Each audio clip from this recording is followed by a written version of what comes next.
Bom, muitos alunos têm mandado mensagem falando: professor, eu não estou dando conta de análise combinatória, não sei quando é arranjo, não sei quando é combinação. O senhor pode me dar uma força aí, pode me ajudar? Bom, então eu resolvi fazer esse vídeo para te dar essa dica que pode te ajudar a resolver muitos exercícios. Quando você vê um exercício de análise combinatória, a primeira coisa que você vai fazer é a seguinte pergunta: o número de escolhas é o mesmo que o de objetos? O número de escolhas é o mesmo que o de objetos? Só tenho duas respostas: ou é sim ou é não. Se a resposta for sim, eu tenho uma permutação. E eu posso ter três tipos de permutações. Pode ser uma permutação simples, ou uma permutação com repetição, ou uma permutação circular. Se a resposta para a sua pergunta for não, você vai fazer uma segunda pergunta: a ordem de escolha é importante?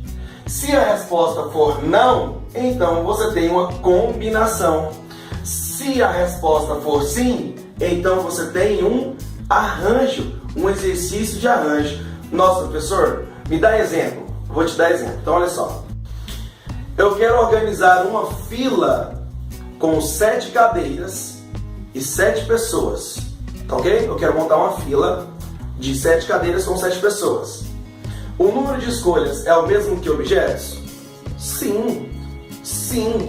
Eu tenho 7 cadeiras e vou organizar 7 pessoas. Então eu tenho um exercício de permutação. Permutar significa trocar de lugar.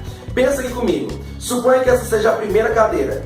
Para essa posição, eu tenho quantas pessoas? 7. E vezes. Para essa, 6, porque uma já sentou. E para essa, 5. E assim sucessivamente. Então vai aparecer 7 vezes 6, vezes 5, vezes 4, vezes 3, vezes 2, vezes 1. Isso não caracteriza uma repetição. Logo, é uma permutação simples. Eu só vou trocar de lugar 7 pessoas, que é fazer 7 fatorial. Ok? Agora olha outro exemplo. Suponha que eu quero fazer anagramas com a palavra arara. A palavra arara tem 5 letras, onde dessas 5 letras, 2 são R's e 3 são letras A's. Anagramas é trocar as letras de lugar, formar novas palavras, independente se tem sentido ou não. Agora pensa aqui comigo, se eu trocar só os As de lugar, concorda comigo que a palavra vai ser a mesma? Sim, vai ser a mesma. Então eu tenho uma característica de uma permutação com repetição. E como que eu calculo uma permutação com repetição? Permutar em elementos que possuem alfa, beta, teta repetições é fazer n fatorial dividido por alfa fatorial vezes beta fatorial vezes teta fatorial, independente de quantas repetições tiver. Eu disse a palavra arara. Então eu tenho a palavra arara, tem 5 letras. Então eu vou permutar 5 letras, onde dessas 5 letras eu tenho 2 letras R's e 3 letras A's. Então ficaria 5 fatorial sobre 2 fatorial vezes 3 fatorial. Viu que simples? Olha esse outro exemplo. Eu tenho uma mesa circular e quero organizar 6 pessoas ao redor desta mesa. Ok? Teoricamente, seria 6 fatorial, permutar 6 elementos. Só que tem um problema. Se eu pegar essa mesa e girar ela como se eu estivesse brincando de ciranda, cirandinha, né? A organização vai ser a mesma, porque eu não soltei a mão. Quem está à minha direita e quem está à minha esquerda é a mesma que antes. Então isso caracteriza uma permutação circular. Eu girei os elementos e a resposta continuou sendo a mesma. Então eu tenho uma permutação circular de 6 elementos. Devo fazer 6 menos 1, que é 5 fatorial. Olha outro exemplo. Eu tenho 10 pessoas e quero saber de quantas maneiras eu posso formar um grupo de 3 pessoas. Então eu tenho 10 pessoas para escolher 3. O número de escolhas é o mesmo que o de objetos? Não. Então você vai para a segunda pergunta. A ordem de escolha é importante? Vamos supor que eu escolho o Caio, a Beatriz e a Ana. Aí a Gisele pega e fala: não, professor, está errado. É a Ana, a Beatriz e o Caio.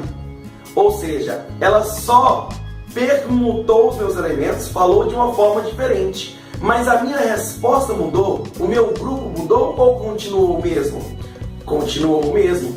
Então isso quer dizer que a ordem de escolha não é importante. Se não é importante, é uma combinação. Eu tenho uma combinação de 10 pessoas para escolher 3. Então seria 10 fatorial sobre 3 fatorial vezes 10 menos 3 fatorial. Agora olha esse outro exemplo.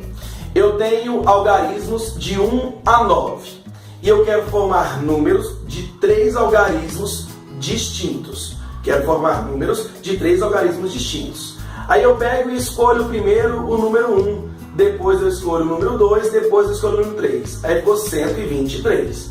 Agora eu vou escolher o número 3, 1, 2. Ficou o número 312, 3, 1, 2. Observe que eu permutei os mesmos números que eu escolhi antes e a minha resposta mudou.